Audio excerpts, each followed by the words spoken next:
Welcome to Love to See It, a podcast about fumbling smear campaigns and rebranding the prisoner's dilemma. It's basically poli-sci 101, just taking me right back to university. And lesson number one is whatever Shawn's political instinct, do the exact opposite. Just out of sheer strategy, do not listen to him. Today we are digging into the Bachelor in Paradise Season 10 finale. And just a heads up, you probably have already heard my voice is shot. I already have a fall cold. It's not even fall. We're just plowing right into September, already sick. I'm so sorry about the scratchiness. I'm doing my best. A little housekeeping also before we get into our recap. We recently released our recaps of the Love is Blind UK Season 2 finale episodes and also a separate episode on the reunion over on Rich Text. So you can find all of those episodes at claireandemma.substack.com. We had some words for Billy and Cal. I'm speechless even remembering that reunion. But I was not speechless during our recap. Certainly not. So let's dive in. We come back into this Bachelor in Paradise finale just 1 hour before the rose ceremony.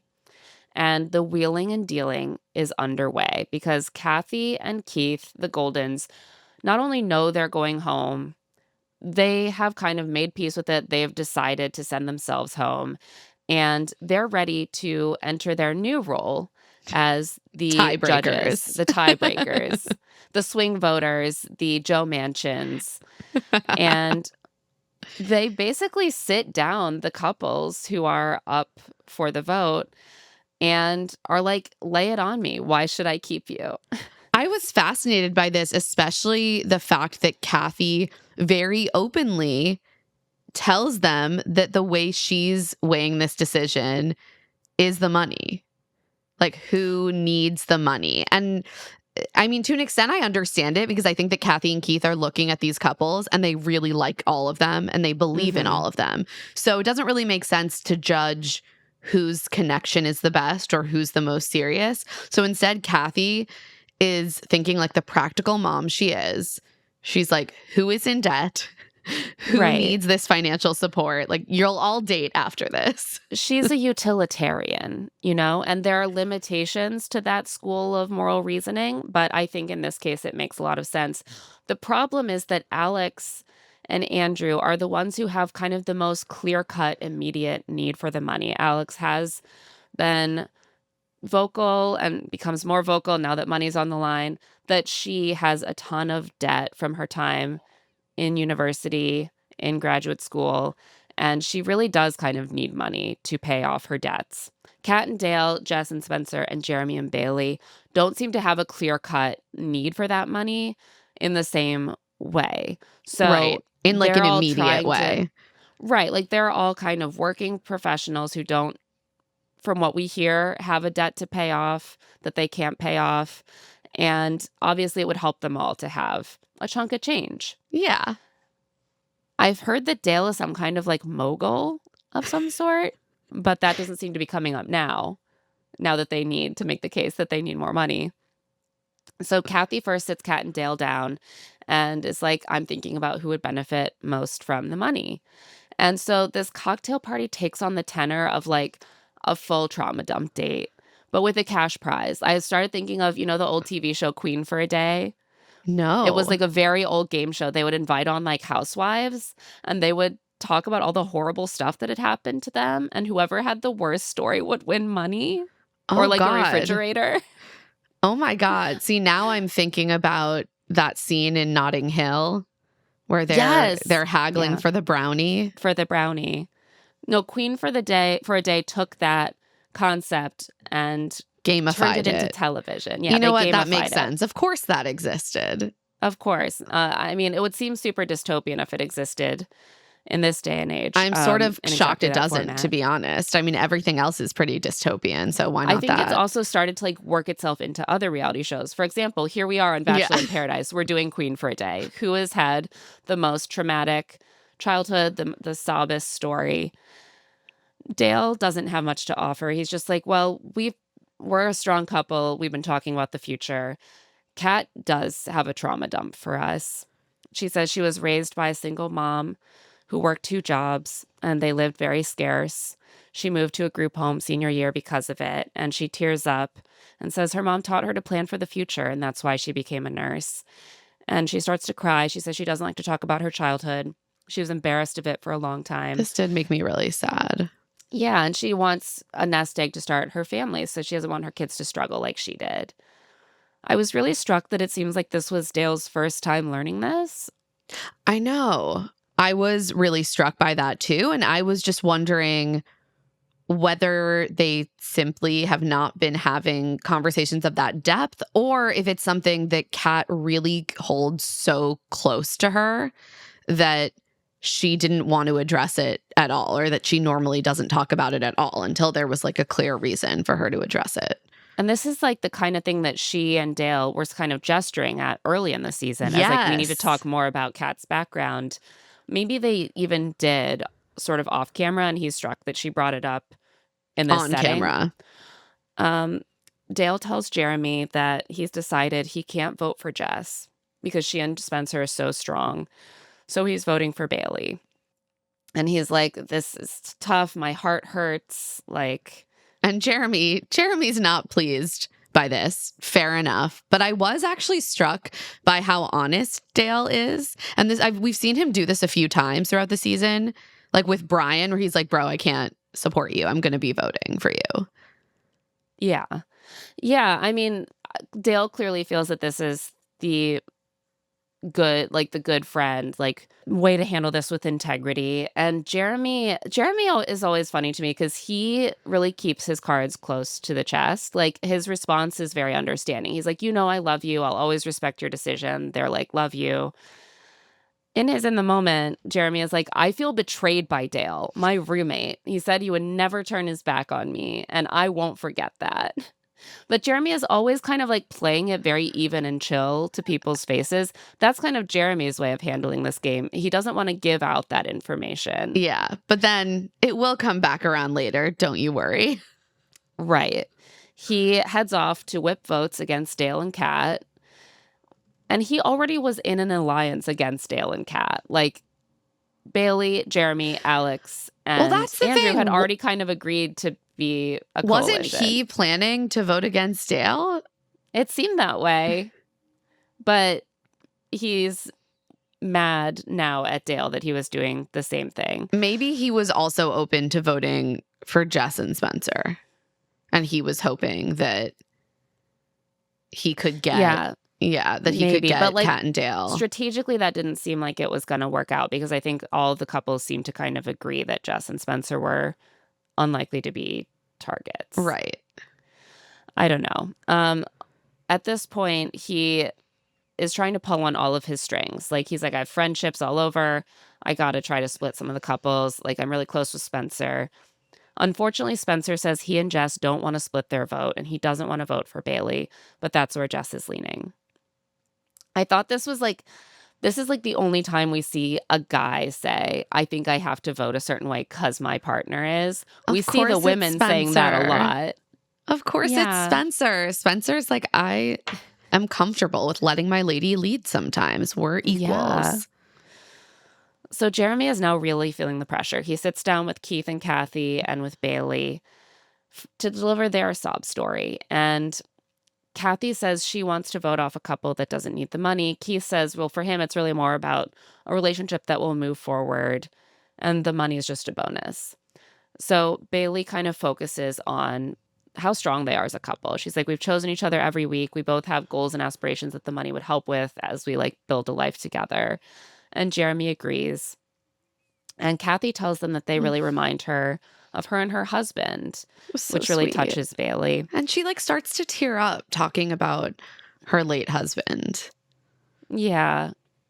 And Bailey seems really like touched to know that someone sees her and Jeremy as being similar to a couple that really worked. Because I think the reality is that Bailey and Jeremy are in a tough position here because they're one of the only couples that have had like a big flaw exposed in their relationship in this way. They cast doubt on whether they can really move forward. Also, frankly, the minute that Kat talked about her background, I was like, Kathy's vote is gonna go to Bailey. Yeah. I mean, Like, I just think really... if that's how she's thinking about it, then I think she's looking at Jeremy and Bailey and thinking these two are successful. They're going to be together after this. Yeah. They They're both fine. they're going to be fine. Yeah. And it's almost like she's offering this comparison as a second place prize. Yeah. And Bailey almost receives it this way. She's like, that's even just as valuable as the money, to hear that she thinks of us that way. So Kathy and Keith have narrowed it down to Jeremy and Bailey, or Kat and Dale, and they know that they will basically be choosing who leaves. So it's time for the iPad photo app to make its appearance. And after they all swipe around and tap the hearts on the photos, we head to the last rose ceremony. There are only 3 roses. Only 3 couples are making it out. Alex goes first because she is safe. She gives the rose to Andrew, and she says that she can truly say, I love you, level 1. Did I miss the initiation of this level thing? In the last News episode, to me. they're leaning a lot on the levels of love that they have come up with. And I'm like, I don't even know what they mean, because we all know, like, the Game of Roses levels of love. Love level 1 is I like you. Yeah, no, I think this is a different different leveling system. But it starts at I love you, and then it's just like different intensities of love. I guess. So. I wasn't even aware. I'm in a marriage and I was unaware of these levels. Like, what level am I? Does it stop? Do I have to start with 1? Does it? Yeah. Can you reach a peak? Right. And then if you reach a peak, can you go back down? Well, I only love you level 7 today. Yesterday it was 9. I mean, in a long marriage, I think there might be ups and downs. In my marriage, there have definitely been ups and downs of love levels. That's what they don't tell you. Next is Jess, and she gives the rose to Spencer. And the final rose goes to Kat, who gives the rose to Dale. And I think, like you said, we could really see this coming, because Bailey and Jeremy just didn't have a sob story or a really distinct need for the money that they offered for Kathy to go off of. And I don't even think that it was clear that their relationship was stronger than Kat and Dale's from the information that Keith and Kathy had. So they're leaving. Jeremy reflects in the moment that he's lucky to be with Bailey, and he sort of tears up and leans out of the frame and goes, I'm not crying. Jeremy, it's okay to cry. It's okay, Jeremy. It's okay. We love to be a man soft. who expresses his emotions. Live the soft life. Yeah, it's strong to be soft. During the rose ceremony, when Kat gets the rose, Kathy sort of leans over to Bailey, who's also starting to cry, and says, I promise you're going to be okay. Keith and Kathy leave. She says she loves seeing people in love. She wants that for herself, but she found a deep friendship love with Keith. I love them. And he says paradise is an incredible place, and love is always out there. He's going to find the one for him, too. I'm obsessed with Keith and Kathy. I think they are the real winners of the season. They really made the most of their time. Yeah, they did. They made it all the way to the finale episode. Like, gotta fucking hand it to them. And they got to be the deciders. I know. So much power. And they got to be everyone's parent. They got to be like the drunk aunt and uncle. They got to play all the roles. They had so much fun. They were a delight to watch. And they really enhanced my experience. Minimal pain, because they weren't actually into each other. I know. But I also feel like they must be like best friends now. They must be so bonded from this. Yeah, and friendship is a beautiful thing. Bailey and Jeremy also leave, happy to have found each other and just like try to build in the outside world.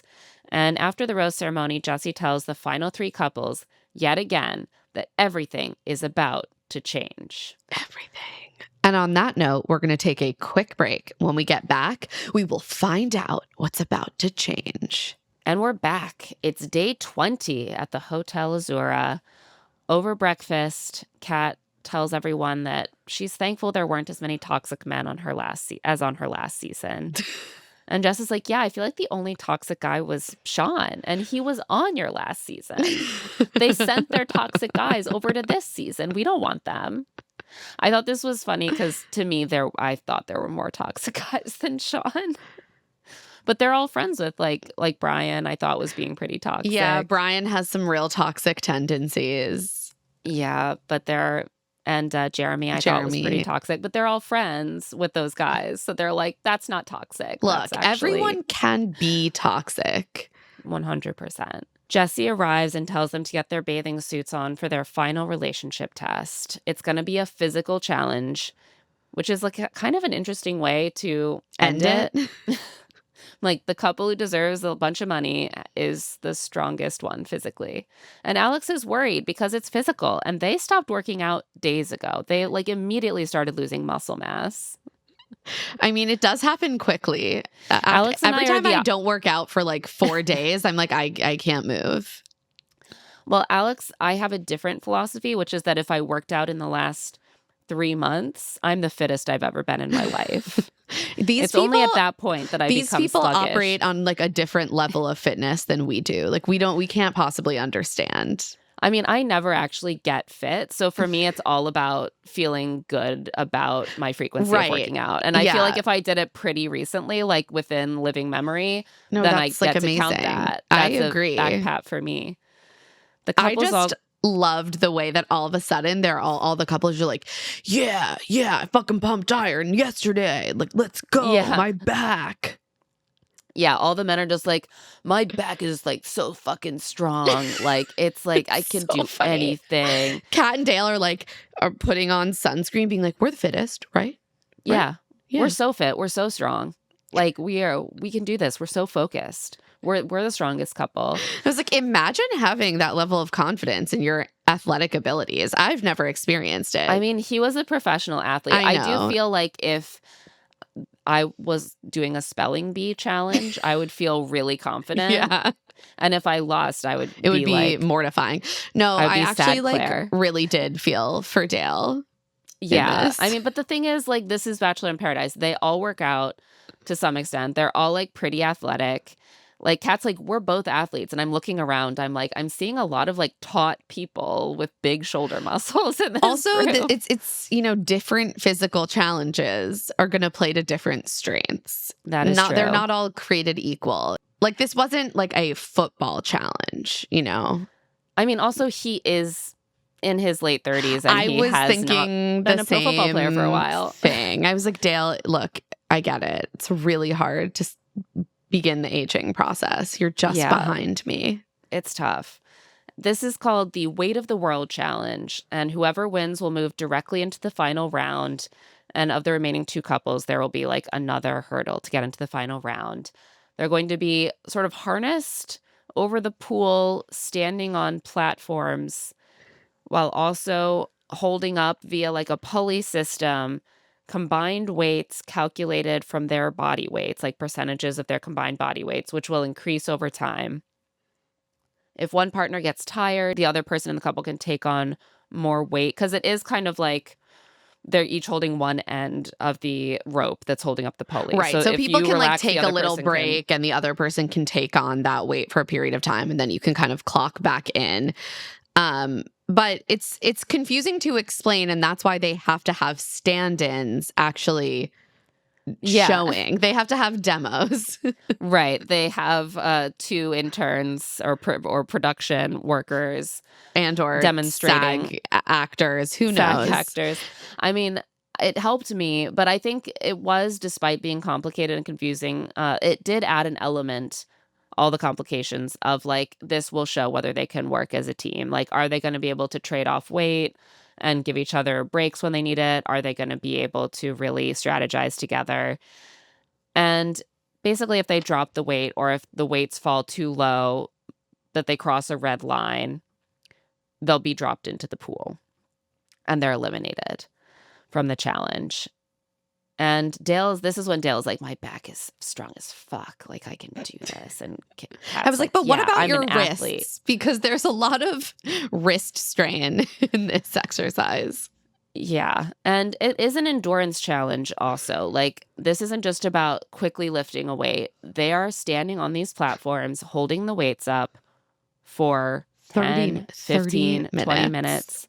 and more weight is getting added. As the minutes pass, Jesse is sitting in the shade reading a book and asking them if they've ever read The Brothers Karamazov.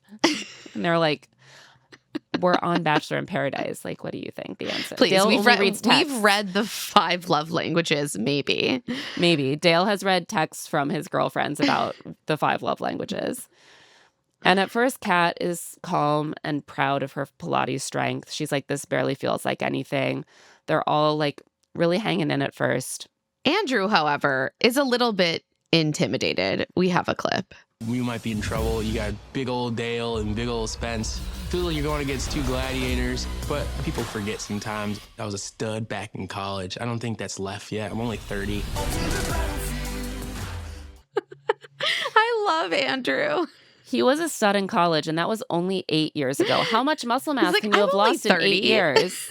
I love how Alex is like, true. Alex is like, I haven't worked out in 4 days. All my muscles are gone. And he's like, I think I still have my muscles from when I was 22, 8 years ago. How much can things have changed? I guess he's like, I think he's the youngest, maybe, of the guys. I think he's the youngest of the guys. So he's thinking, I'm the closest to my glory days of any of these men. It's true. That like 2 to 6 years that he has on the other guys, I think it probably comes into play here. So Andrew is vindicated because even though Spencer and Dale are like huger and they got a lot of the early chatter, they were both looking at each other like, wow, he's looking really buff these days. Alex and Andrew ultimately win. And Alex flexes. She's like, I did not go to Hot Pilates for nothing. And she's excited because she really needs the money. She's been paying her own bills since she was 18. And she's not financially responsible, her words. So she has a lot of student loan debt. Relatable queen. Yeah. In this day and age. And I mean, paying your own bills since you're 18, it's got to be easy to rack up debt while you're going to school full time. Yeah. So even though she's Canadian, that doesn't mean you can't have some debt. Afterwards, Andrew and Alex celebrate, and she says that after they won, she told him she loves him, level 3. They skipped already, level 2. I think they had already been level 2, but we didn't see that. Right. And well, yeah, no, I'm assuming I missed that. I'm so happy for them. And this is the point where I started to feel for Dale because he and Kat get eliminated first. And you could see that it was like this blow to his self-conception. He's like, I am an athlete. This is a little bit mortifying. And I did feel bad for him. And he says, as an athlete, I never would have lost that. I did feel for him. I'm also like, this challenge was, you were probably, if you're bigger and Dale is a tall, big guy, you're holding more weight. Yeah. He's the oldest person there. Like, he's not a professional athlete anymore. The other guys are fit, and so are the women. So, like, it is what it was tough competition. Also, it looked really painful on the wrists. I'm sorry, I keep going back to the wrists. I'm like, that kind of strain on the wrist for 30 straight minutes. And the hands, like the women kept needing to take breaks because their hands were numb.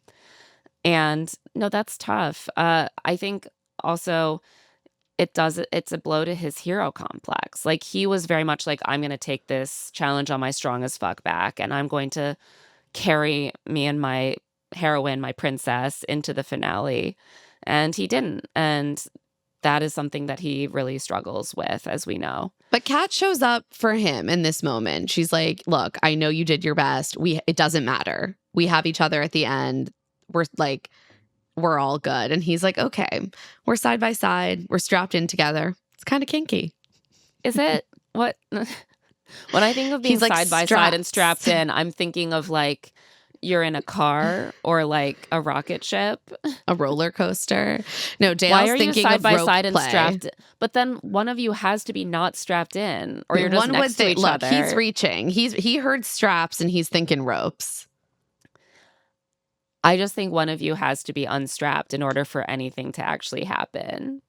I don't know much about rope play. Like, maybe sometimes you both. No, I think traditionally one up. person is being tied and the other person is like doing the tying. That's my understanding. Spencer and Jess are having their own reflection, standing in the waves, dressed for an engagement shoot. She's in a white dress and he's in a coordinating blue and white knit top. She is wearing a lot of little white dresses for someone who does not want to get engaged. I was like, you are subliminally came prepared. suggesting. Like, you're asking for it with your dress, Jess. You're reminding him of weddings. You're asking him for that engagement. It really looks like an engagement shoot. They're standing with their feet in the lapping waves in these beautiful outfits that match. And he tells her he hasn't been totally honest with her. On their date, he told her he was falling in love with her. And that's not the whole truth. The whole truth is he's so in love with her and he's already won so much. And he pauses here like he expects her to interrupt, but she's sort of waiting for him to continue talking. And finally, he's kind of just like, oh, I'm so happy. And she's like, I love you. And they make out. Aww. In her in the moment, she says Spencer is perfect in every way possible. That's They a are lot of really ways. cute together. They're adorable. I see it. I do too.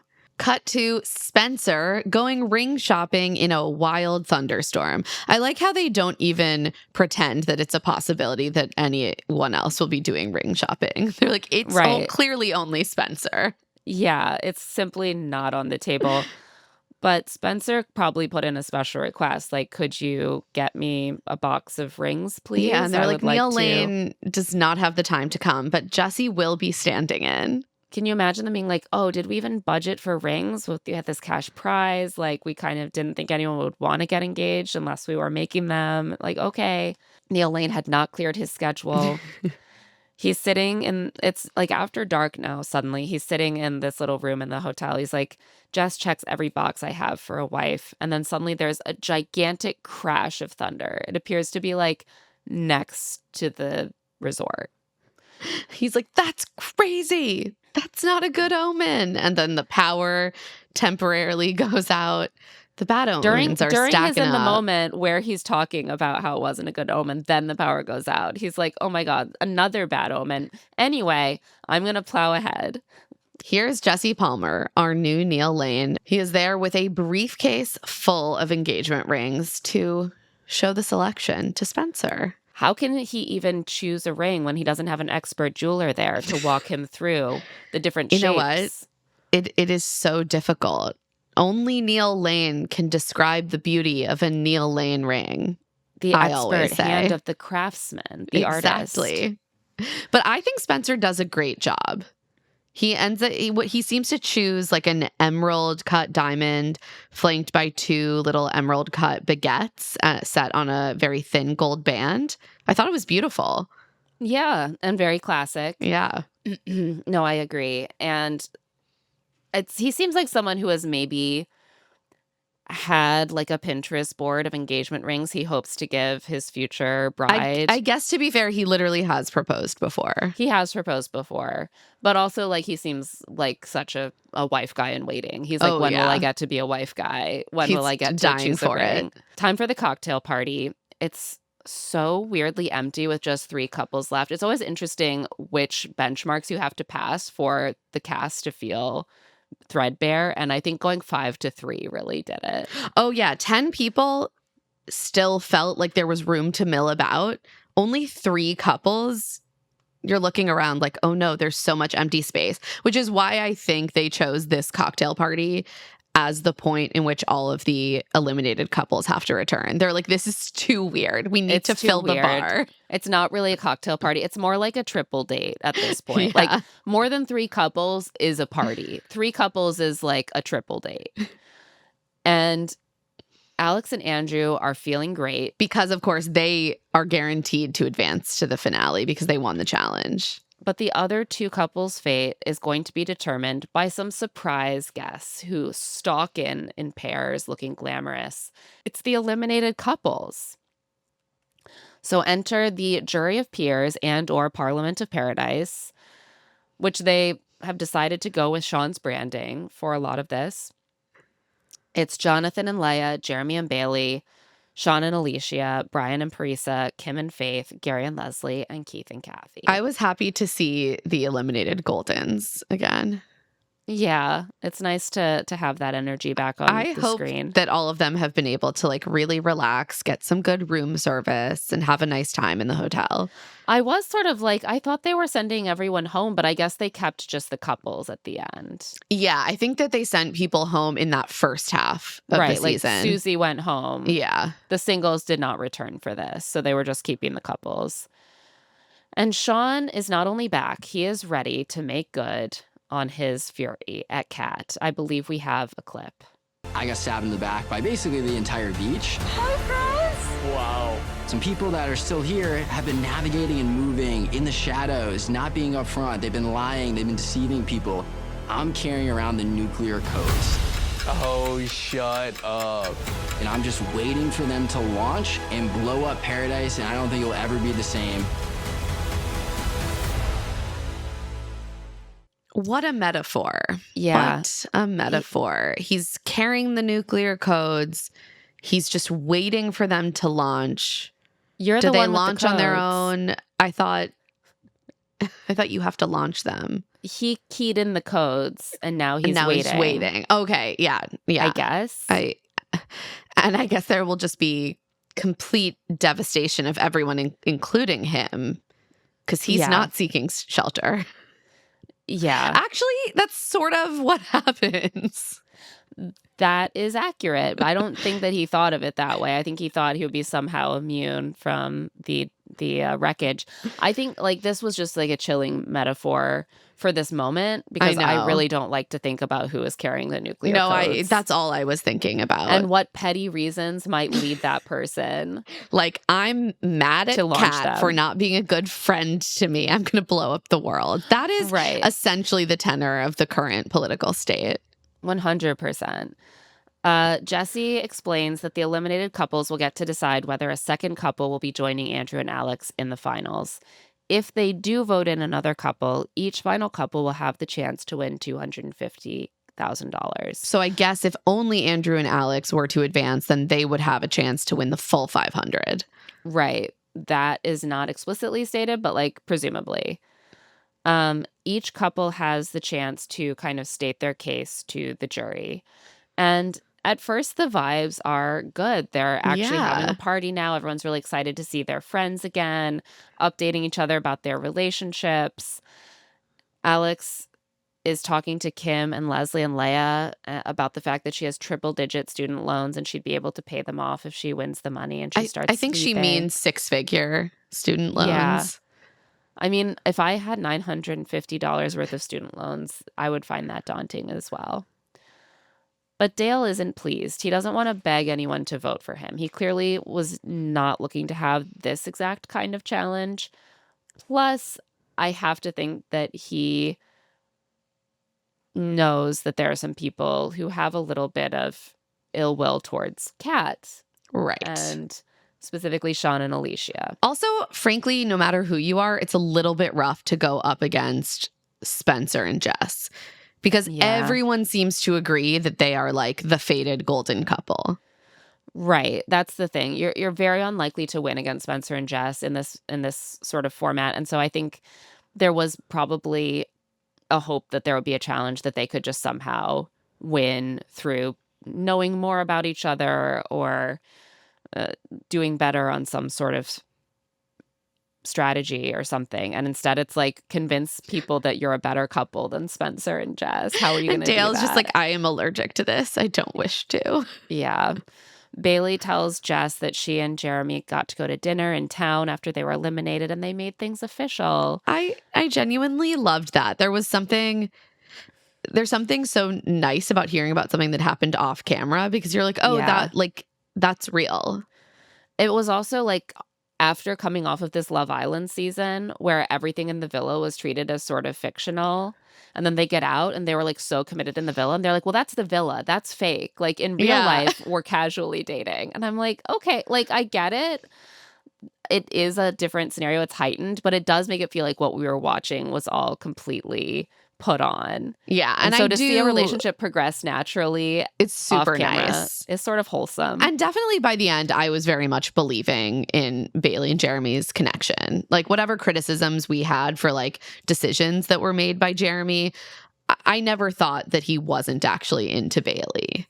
Well, I thought he wasn't actually into Bailey when he kept being like, I'm not really that into Bailey. But since then, I mean, since the beginning, like since the Susie stuff, which did happen like fairly early on. I thought it was very sweet. Yeah, I hope that is all very genuine on his end. I was really put off by how that whole situation played out, but they have had time together to work on the relationship since then. And here they are in the outside world continuing to commit to each other. So we love that. Spencer tells Leia that he looked at rings, and Leia just immediately bursts into tears. I thought that was so cute. Another moment that felt very real. But Jess tells Bailey that she's not quite on that page about engagement. Bailey's kind of like, would you get engaged? And she's like, not yet. Like, obviously not. That would be crazy is sort of her tone. She's like, but maybe, maybe in 2 days. Yeah, maybe in 2 days you'll feel differently. Like, not yet now, but like 2 days, sure. It is just a lot to wrap your head around. I really feel for Jess because she clearly is very committed to Spencer, but like it's a lot. I think also, we'll get to this, but like proposing on national TV is like the most intense iteration of the proposing in public, therefore making it really awkward for someone to say no proposal. Like, you don't want to say no to a proposal that someone has made in a very public way because that makes you look like a bitch. Just throwing it out there. No, 100%. After his first failed campaign, Shawn is ready to do politics again. He's like, I'm so psyched to be a juror. I get to weigh in. He's like, now I'm in the legislature. This is amazing. The legislature is where the real lawmaking happens. And we all know that, right? I was like, oh no, Shawn, here you are again, ready to overplay your hand. I can't believe that he learned nothing. So his Chiron at this point says Prime Minister, Parliament of Paradise. And he is ready to open the proceedings. He clinks on his glass. He calls everyone over to where he and Allyshia are standing. This man.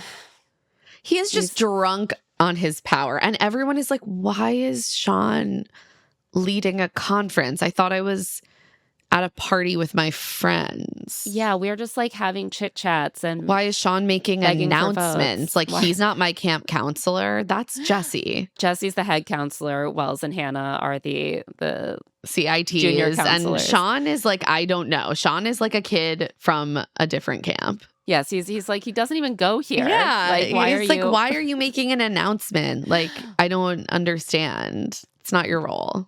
So Shawn announces to everyone that he thinks the jurors should have all of the information on everyone still there since they are voting on who should get $500,000.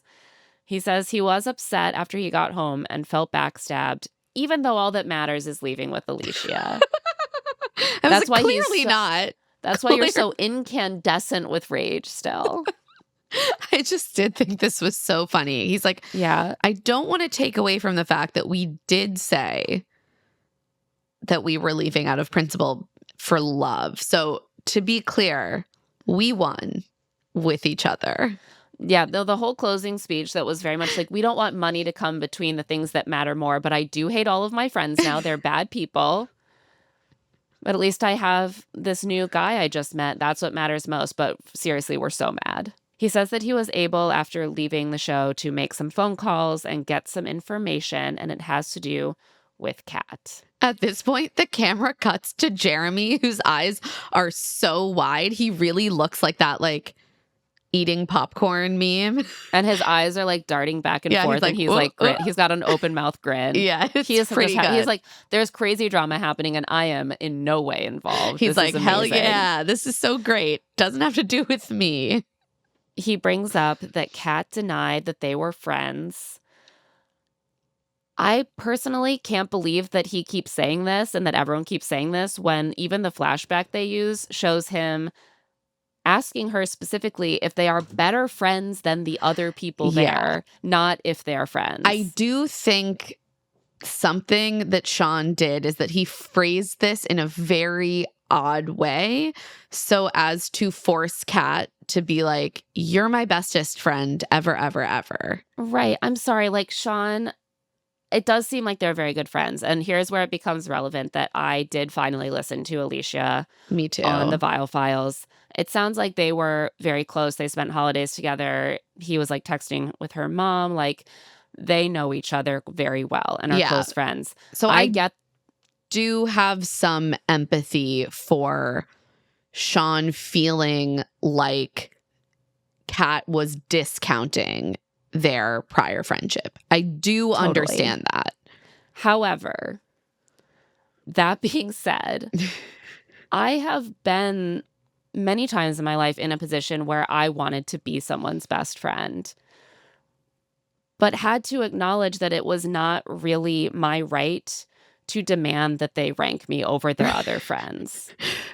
And so I'm for gonna him to say sit in there general- and say, aren't we the bestest friends of everyone here? And then to be pissed as if she discounted their whole friendship when she doesn't quickly say, yes, of course we're better friends. To me, that was unfair. To me, that put her in a position, it set almost an Yeah. ultimatum. You have to say that I'm your best friend or we're in a big fight. And that's not a fair thing to ask. People have other friends. She has other close friends here.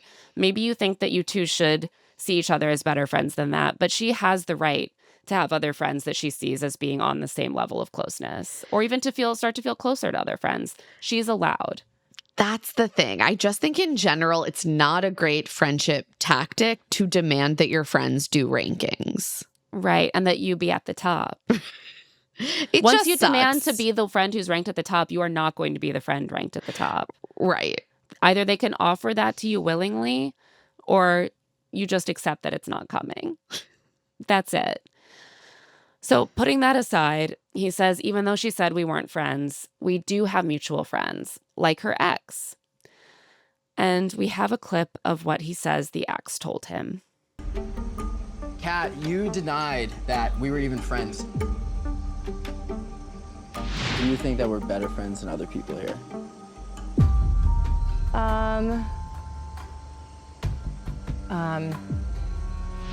Unfortunately, we have mutual friends with your ex, so I gave him a call. He told me some things that were really enlightening that I think the jury needs to hear. When we came to Bachelor in Paradise, Kat's plan was never to find love. She actually stashed a laptop and started texting him love letters. You said that this was going to be something for your career and you're here to stir up drama. So as a group, I feel like you guys deserve that information and I have the receipts. I don't give a what happened on the last Bachelor in Paradise, and I'll stand by her That was after this this. Bachelor This in was Paradise. actually when we got to Costa Rica.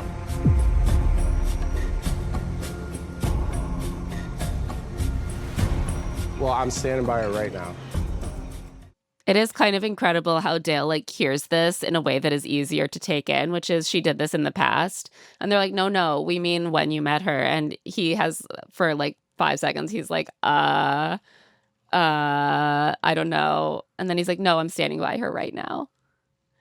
I am going to say that I was very impressed with how Dale handled all of this. Well, this is Dale in his element. Dale Yes. is the white knight. Dale I is was the thinking hero. about that too. I was like, this is the moment Dale was built for. Like, even if he is upset or confused, he's going to go into the mode of like, that's between us. And what you're doing right now is public humiliation. And therefore, I'm not going to be baited by you. And even in the midst of that speech that Shawn is giving, he turns to Kat and says, and it was in that clip, don't say anything. Yeah, her counsel, giving advice. And she doesn't. She kind of just takes it. She lets Shawn say his piece and stays silent. Dale tries to stand up for her and then is factually corrected. And he's like initially flummoxed. And then he's like, well, regardless, I am still standing beside her. And everyone else is just like, what the fuck is going on? Like, everyone's darting their eyes around. It's just such an uncomfortable situation. Parisa is just sipping from her like very blue cocktail. Yeah, I feel like there's a lot of blue Kurosawa in that. I was thinking about that too. I was thinking about how I used to just like drink it straight at college parties and then my whole it's mouth so would be blue disgusting. in picture. It's so Oh, gross. I hate a blue cocktail. But she and Allyshia are apparently still very close. They She are. is one of the only people that Allyshia felt had her back through everything. So I'm sure Parisa is not shocked that this is happening and is just watching it play out. Because most of the people seem really horrified by what Allyshia Yeah, and I specifically noticed Shawn that are doing. Bailey also was the only other one that was like, well, I guess it's not a bad thing to let people know what you know. Yeah, and Bailey and Allyshia were also great friends coming into the show, although I think a little bit more of a wrench was thrown into that by the drama that happened on the season. Allyshia walking in on Alex and Bailey talking about whether Allyshia and Shawn will be going home. But yeah, there are these pre-existing relationships Allyshia has that these women are a little more open to hearing them out. But Dale is not very interested in hearing them out. Shawn is like, well, you might be standing beside her, but you probably weren't texting your ex when you got here, and neither was I. I wasn't sending anyone love letters. No one cares if you're sending anyone love letters, Shawn. Okay, Shawn. As long as it's not me, I don't care who you send love letters to. And Dale's point is kind of what are you, you're a clown for how you did this, first and foremost, which I do agree with him on this. He says to the camera, how did Kat hurt you that bad that you're willing to tear down her character in front of all of her peers? This is a terribly run smear campaign. He sees Shawn's political skills and he is unimpressed. I think it was funny on the Vile Files, even Allyshia is unimpressed by Shawn's political skills. Well, she's correct. Everyone is correct. He's not good at this. Kat remains calm and tells Shawn when she finally speaks, she says, if that's what you want for your 15 minutes or your 5 minutes.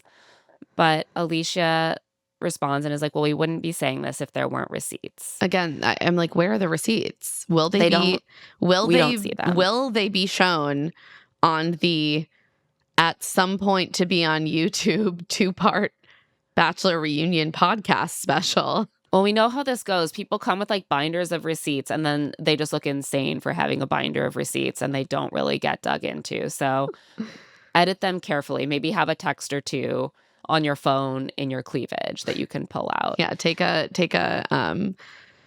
cue from Madison from Love is Blind. She, in the moment, her Chiron reads Prime Sinister, Parliament of Paradise. I actually think that Shawn is more Prime Sinister. I agree. I was like, how dare you? They're just having fun with the puns. Kat's phony, she says. It's not a question. It's confirmed. She's so fake and insincere. I think Dale should know it. The people voting should know it. And frankly, I hope America knows it. The Goldens are watching all of this fuckery and they are unimpressed. Faith tries to step in. She's like, can I just say something? And she tries to mediate. She points out that Dale and Kat have clearly built something. Dale's standing up for her. Maybe it's love. But Allyshia and Shawn are not buying it. Yeah, Shawn is just like, I completely disagree. That's the relationship is not what they're portraying in public. Kat starts to just break down into tears, on the verge of a panic attack. All the women start to gather around her. And Leia points out that this should have just been a private conversation. That she's like, this is just way too much. Faith, Kathy, and Leslie all just instinctively go mother Kat. They're holding her. I would imagine the women as are a starting person, to gather around her and protectively. I also feel like if you're watching this and you're a few decades older, you're like, this is stupid. I'm worried about someone's emotional health in front of me. Right. None of this seems worth the damage being inflicted from what we can see. And Jess agrees. Jess is like, no one deserves to be humiliated like that. Yeah. And Dale says, I would never do that on my worst day to a human being. We remember that from the trailer early in the season. He says, you're not saving me from shit. He thinks that Shawn and Allyshia are just tearing down a great woman because of ego.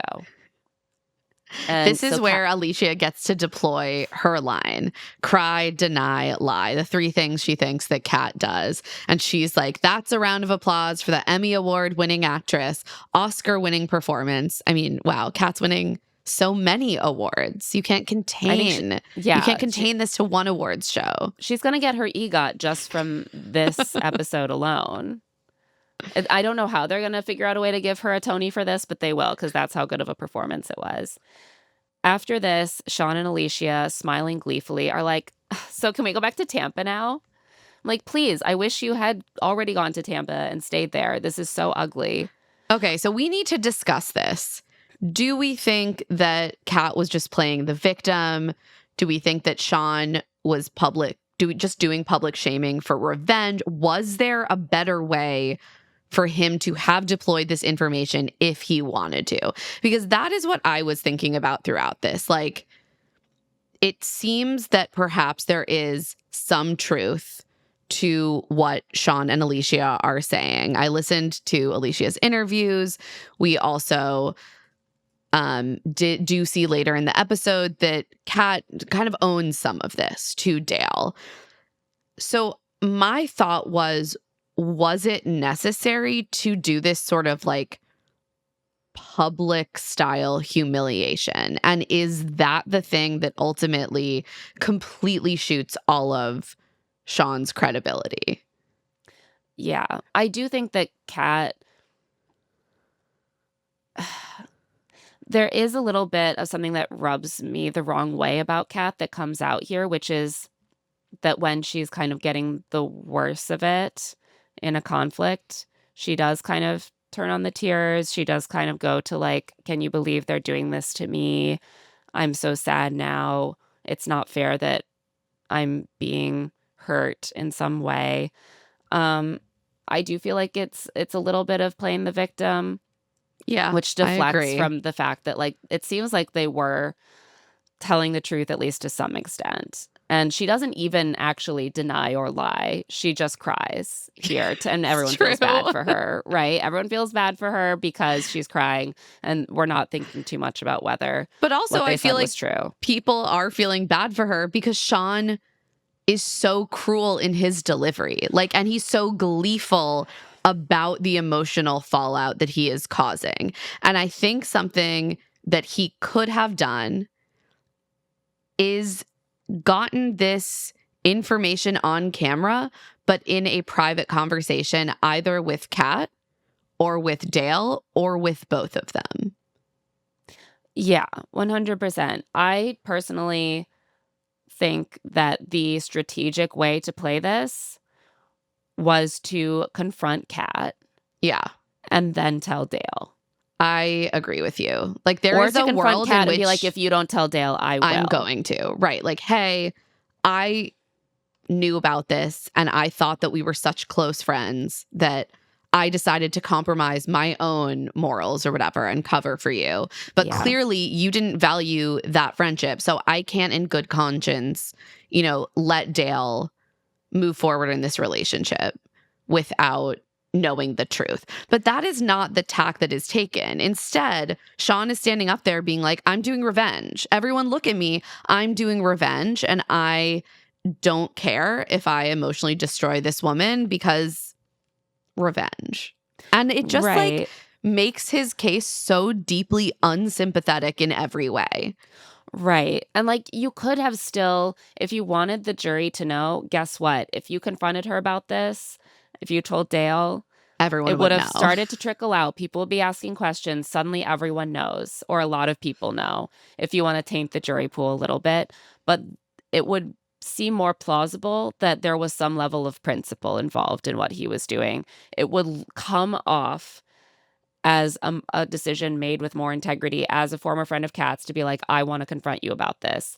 Yeah. As someone who is apparently, maybe it's wrong that she's hurting Dale in this way, so I'm going to warn Dale. But it's so clear that he doesn't care about Dale. He doesn't care about Kat. He doesn't give a fuck about Kat's ex. Right. Like, who do you care about in this other than Shawn and Shawn's ego? Because all I'm getting here is that this is about you. Not about the fact that maybe Kat is hurting someone or hurting multiple people or being dishonest to the group at large. Right. I'm left with the impression that maybe Shawn is sort of right about Kat to some extent, that she is a little selfish, self-involved. She protects herself first. She's not going to stick her neck out there for her friends. However, it kind of seems like Shawn is the same way. Maybe that's why they're such good friends. He says he used to stick up for Kat, but never when it cost him anything. It's easy to say, oh, she's my good friend. I think she's a good person. But the minute that you felt like she was not, you know, doing right by you or benefiting you, you turn. then you went scorched earth with her for your own amusement and satisfaction. So like, I kind of feel like you guys are maybe kind of two faces of the same coin. Maybe you're two peas in a pod. Maybe that's why you meshed before you felt like you were the one who was being stung by her lack of complete loyalty and courage. It was just not, it wasn't the best look for either of them, but somehow Shawn ended up coming off worse. I know. Though what is clearly being revealed is something that used to be a cardinal sin in Bachelor Nation. I agree with you. On that note, we're going to take a quick break. And when we get back, we will discuss the rest of the fallout of this little speech, as well as the conclusion of Bachelor in Paradise. And we're back. So Kat and Dale walk off. Kat is crying, but she's starting, now that she's just with Dale, to kind of tell him what's going on. She's like, I wasn't sending love letters. Shawn completely twisted everything. I'm not in a place to defend myself right now, and I don't want to, I'm done having my business out there. She keeps being like, I'll talk to you in private, but I'm not doing this on camera. She's like pointing at the cameras. I'm not doing this. And Dale is understandably trying to process all of this. He's like, is there something big that I missed? What's going on? But he also seems to very much respect that Kat wants to keep some things off camera. So Kat does admit that she was dating around before she came on the show, and that she and her ex did have some sort of like relationship. It sounds like some sort of casual sexual dating relationship. Right. So this is the basis of the disagreement here. To what extent was she in a relationship with this ex? She's saying basically, I was still sort of seeing my ex. We still had a relationship because I didn't think I was going to meet anyone on the show. And yeah, you don't necessarily cut off every fuck buddy, every situationship, every ex that you still hook up with sometimes. That is what she is presenting. She's like, we were still seeing each other here and there. We were still in touch, but we weren't together. Shawn is saying basically, not only were they together before the show, up until she left, she was sending him love letters being like, I'm coming back for you, basically. Right. During and this the is show. also what Allyshia alleges on the Vile Files, that she like basically went in with a full-on boyfriend. And I do think that those two things are quite different. Right. So maybe it comes down to who you believe about this, the ex and Allyshia and Shawn, or Kat. I don't know that I feel a lot of trust in any of those people right now. Right. So I'm still at sea. She's like, was I texting my ex while I was here? No, of course not. I don't have my phone. Alicia's claim is that there was like an iPad smuggled in. So yeah, again, we don't get clarity on this. And I guess Zoe told Nick, and he brings this up in the interview, that she was like writing messages or drawing things on her arm to send a message. But Allyshia didn't have any knowledge of that. So again, I don't know. We simply don't have clarity on this. But like Kat does seem to be owning that there was at least a casual connection still with this ex. And Dale is like, okay, where is this all coming from? And Kat again reiterates, like, I'm happy to tell you everything in private, but I'm not like doing all of this. She's like, I got attacked. I'm so embarrassed. I want to just go home. And Dale says like, okay, I'm with you. And at this point, a very Netflix song starts playing. It's like, there's blood in the water. Oh, yeah.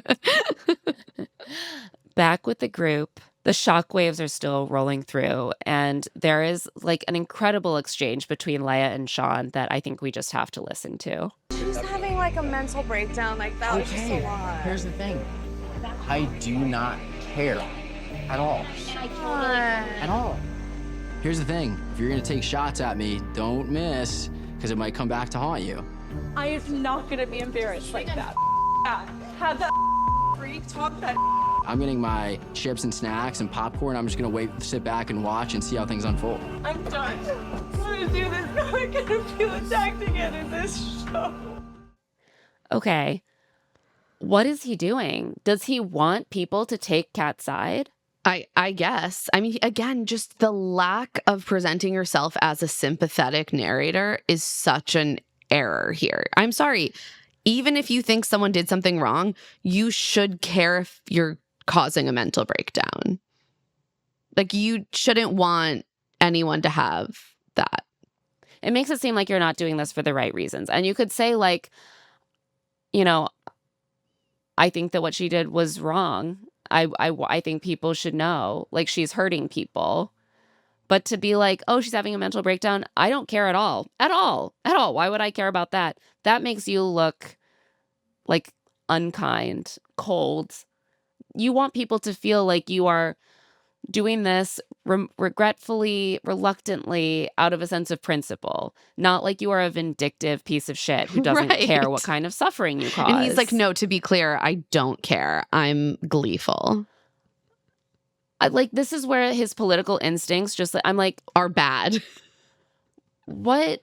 Have you put no thought into winning people over? No. You made a big announcement to publicly shame her, not thinking about how vindictive and nasty that would make you look, not considering approaching it in a way that might give more of an impression that you are doing this for genuine reasons. And now you're going out specifically being like, just to be clear, I'm a bad person. My heart is cold as ice. I have no human empathy.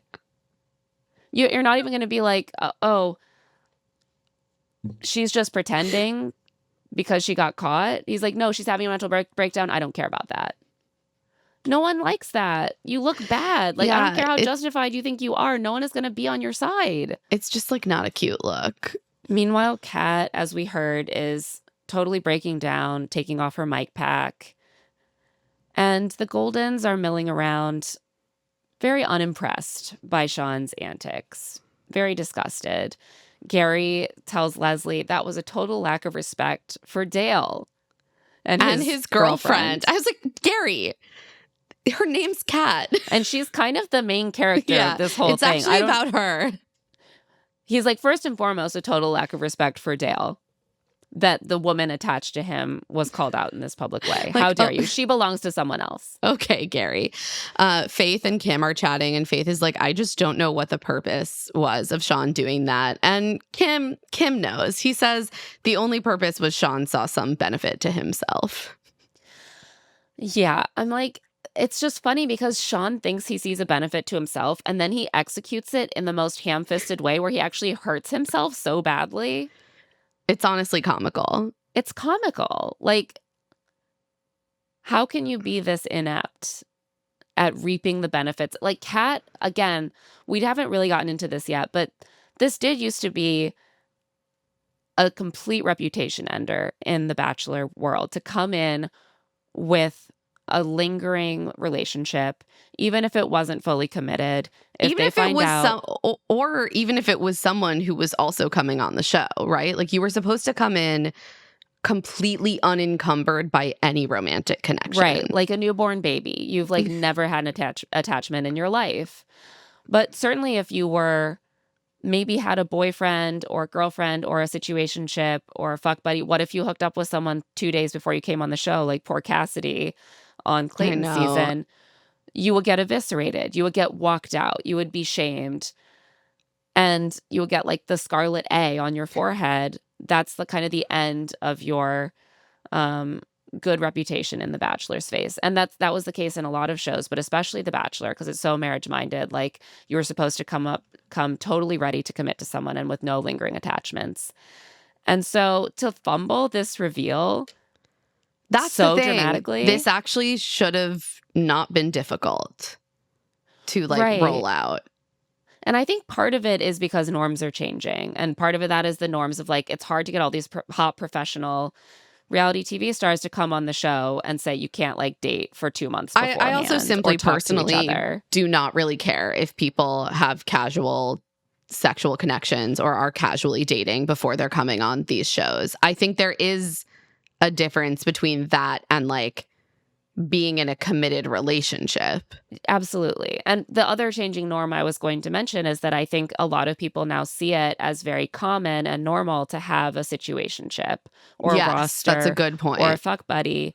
And so in the past, if you were sleeping with someone you had like an ongoing relationship with, it was very much like, oh, so that's your boyfriend. Right. I guess like there was not a clear language or like clear signifier for that kind of hazy but settled as casual relationship. Yeah, I think probably a lot of the people who come on this show and a lot of people watching are like, when I'm single, when I don't have like a boyfriend, I probably have a fuck buddy or I have a situationship. Or That an doesn't ex mean I that like go back to. that doesn't mean I'm not ready to like go on a date and meet the love of my life. And so why should that be the case for this person? And I think probably a lot of the cast is like, yeah, I was hooking up with someone back home. I think most of them probably were. Right. I And mean, yeah, they're professional hot people. so I think that's part of it. But then he's still like, it sounds like it was pretty involved from what they're alleging. And that could have sent shockwaves. And instead, they came off as Terribly. calculated, cruel. And like they're really trying to like shame Kat for having had a sex and dating life before she came on the show. And maybe that's not the right impression, but it's the impression they created by how they handled it. I completely agree. So ultimately, Dale comes back out to the bar and corrals everyone. And he's like, look, Kat's a little banged up, but we're not stepping off. We're not ending our relationship on that note. Like, I am here as a representative for both of us. And our relationship has developed in a very real way, regardless of what was said. Like, basically just invalidating Shawn's whole play. Yeah, he's like, I am still with Kat. Like, I don't think that anything that's come out has changed our relationship. We have a real relationship. And I think what you see a little bit here is what a lot of, I think we've come to feel watching these shows for years, which is like, maybe she came in still seeing someone. That doesn't mean that she couldn't have just like fallen in love with someone new. Like, did Jed really not fall in love with Hannah Brown on her season? Truly at this, at the time, I didn't believe it. But now I'm kind of like, maybe he did. Maybe he was going to like ghost. Maybe he just was like, I guess I'll just have to ghost my girlfriend because now I'm in love with Hannah.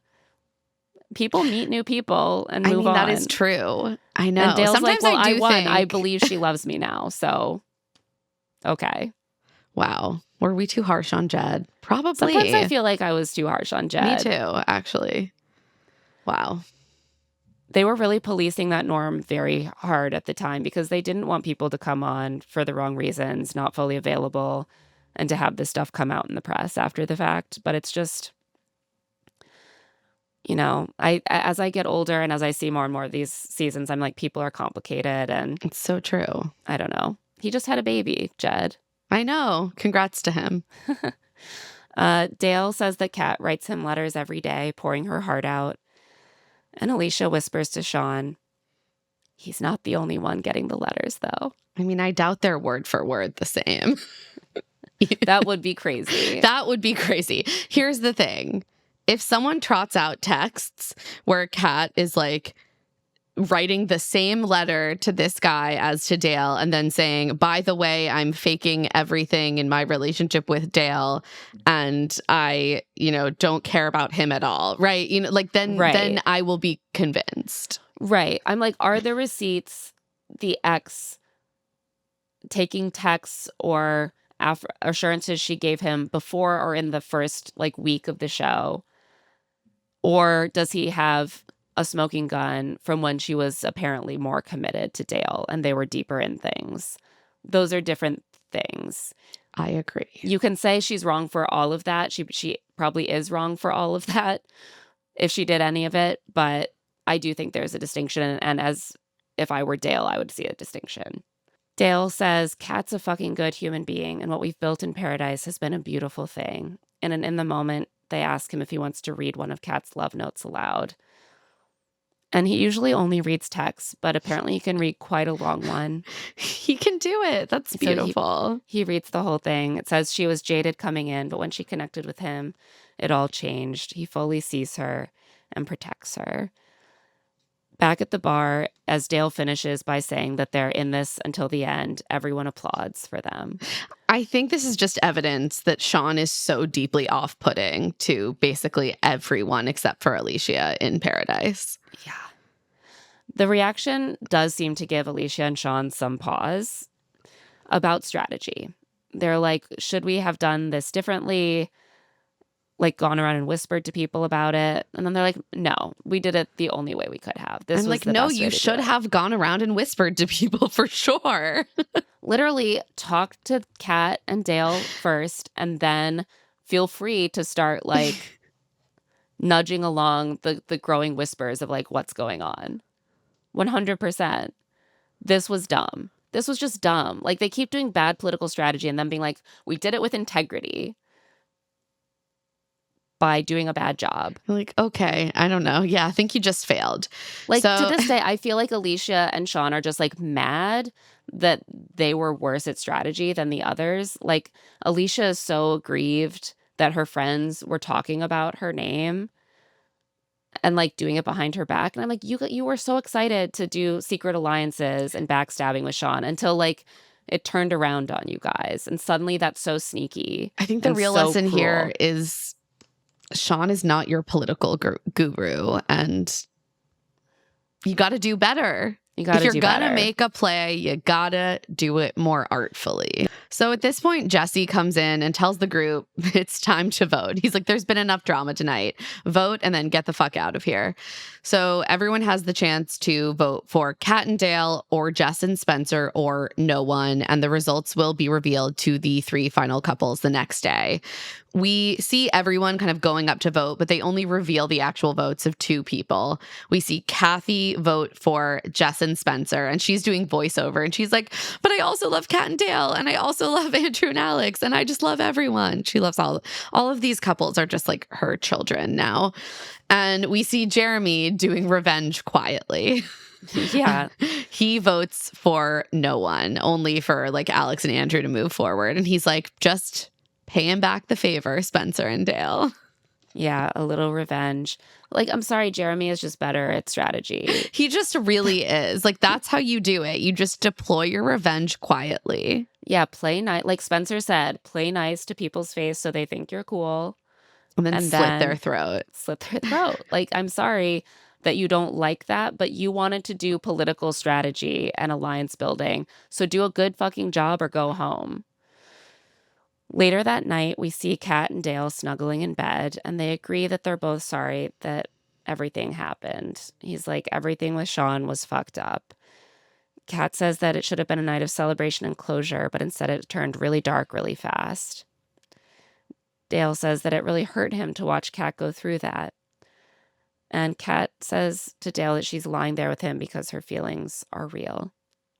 And in her ITM, she says that her heart has been honest and clear, but there's some things that stay personal. She says, like, who hasn't had a situation in their past where they didn't know where it started and where it ended?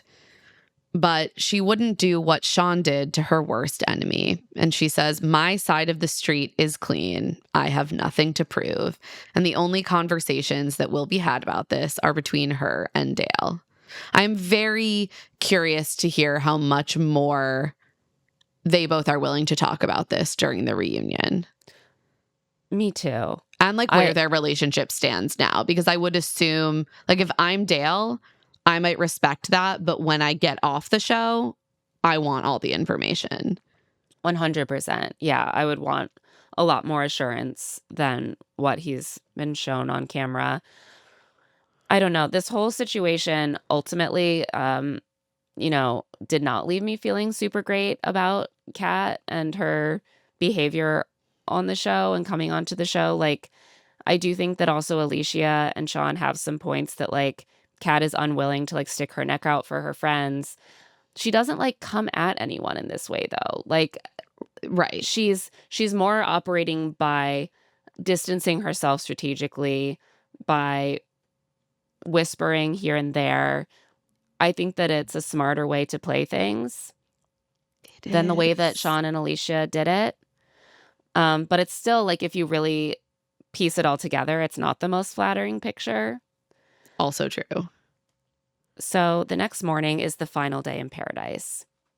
The couples are mournfully packing their bags. It does kind of start on these shows to take on the vibe of like an Agatha Christie novel where one by one people are being murdered and it's like you're the only ones left. And See, it's like, I really always we're in the relate this empty to summer hotel. camp. I'm like, this is after the kids have left and it's like just the counselors are left like packing up camp for the end of the session, and it's like super sad. Well, this is how we both spent our youths. You were going to summer camp and I was reading literally Agatha Christie. every Agatha Christie novel. Spencer tells Jess that they might be getting engaged today, and Jess is still lying in bed. She's like, and she says, I know. in a way that if I were Spencer would give me a lot of pause. Spencer's like, she'll get there. I'm like, she sounds like he's saying like, oh, I think that we might go skydiving today. Yeah, and she's like, terrified of heights. Like, we might get a root canal today. This might be the day that we find out that you need surgery. Yeah. I know. And we hear from Jess that she's just still unsure if she's ready for an engagement, and she doesn't want to mislead Spencer. Oh, boy. Oh, boy. Kat still seems tearful. In her ITM, she says that it means a lot for her to have someone like Dale stand by her, and she thought she was going to wake up that morning alone. She apologizes to Dale for not being more upfront, and she says she just like didn't want Dale to think she wasn't open to this experience. I guess because she had this lingering connection, because she genuinely was. I did love the idea that they went to bed together and she was like, he'll probably have just abandoned me in the morning. That seems like the normal way to handle this. He left a Post-it. I'm sorry, I can't. Don't hate me. Oh, man. But no, Dale is there and he's like, you did nothing wrong. I'm just sorry you had to go through that. She still seems very like emotional, like she's kind of been crying all night. Yeah. And like the tears are very close to the surface. And she tells him she's never had someone stand up for her like the way that he did. And she starts crying and he says, I love and care for you. And she says, I don't even know how to accept that. Dale says that Paradise has helped him break habits. He's had to express emotions and fears, which isn't always his strength. And he's found an amazing woman in Kat. They accept each other for who they are. Kat is funny and strong and honest and vulnerable and beautiful and imperfect. Dale is writing himself such a beautiful story. I know.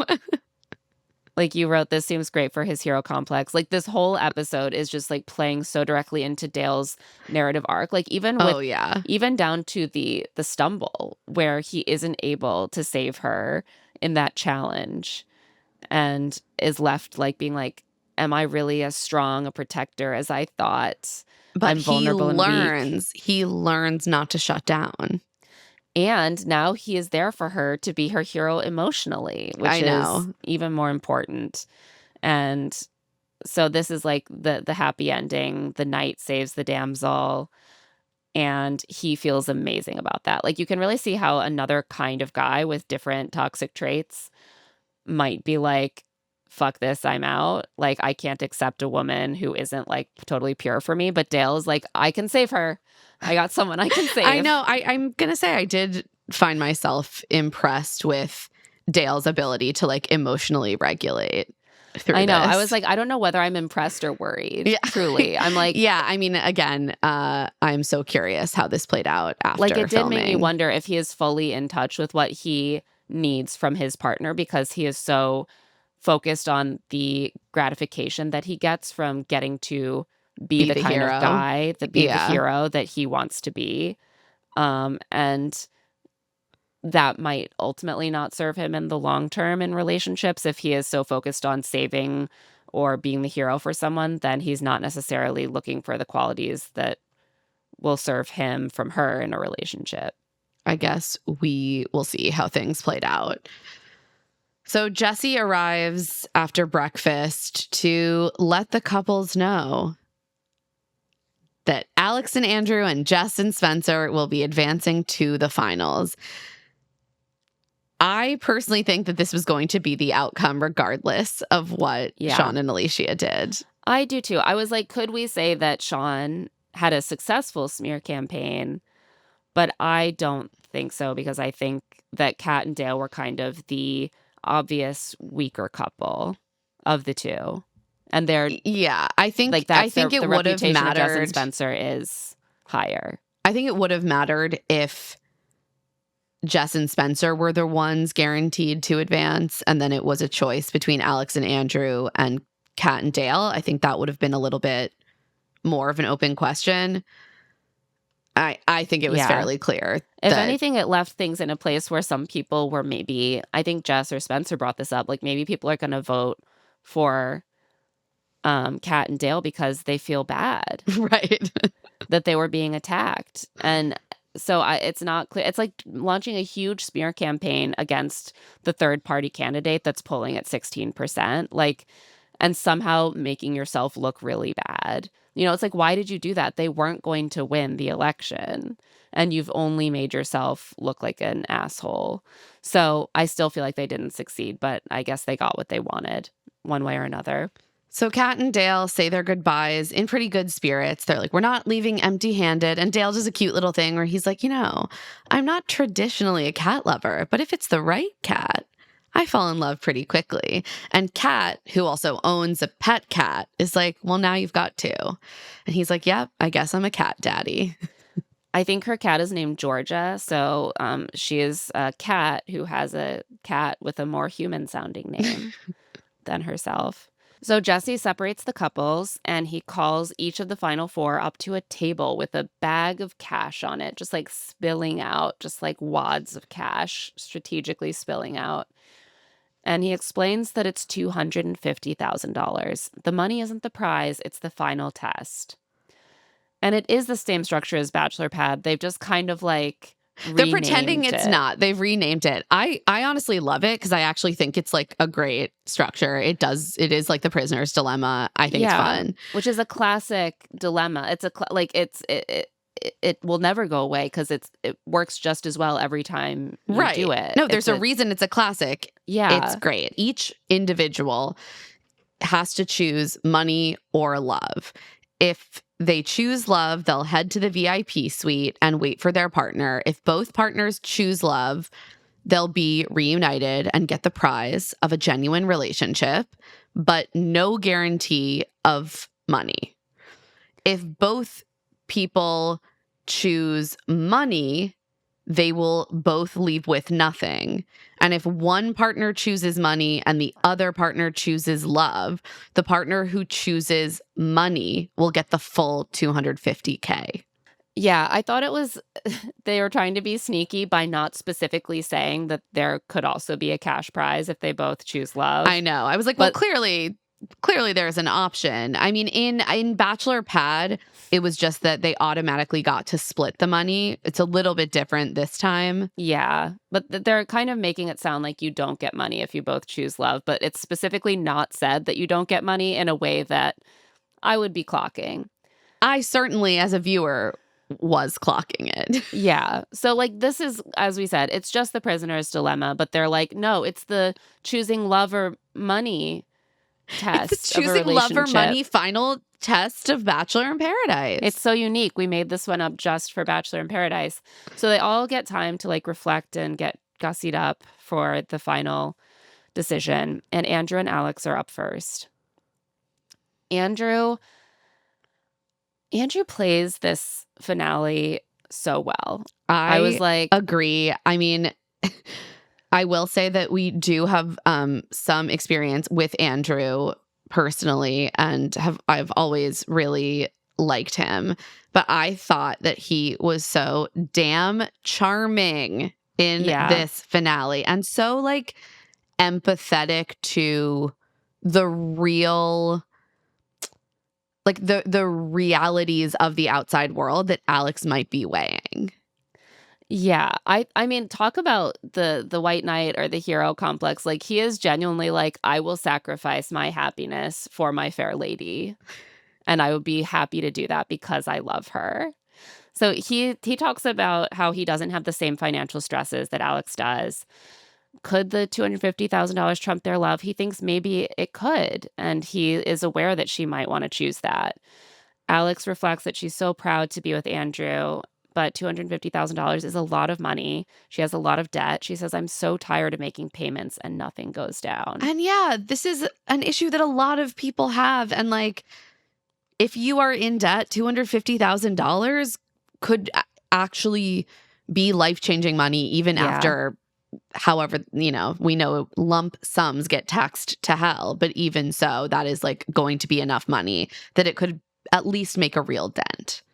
Yeah, I and it's sort of unclear exactly where the debt comes from, as we sort of touched on before. She is Canadian. She went to school in Canada. They don't have quite the same like predatory student loan situation there, but if she's been paying her own bills since she was 18 and she did like college and a graduate degree, it's conceivable that she not only has loans for every dollar of all that school, even if it's much less than American colleges, plus living expenses for a period of time.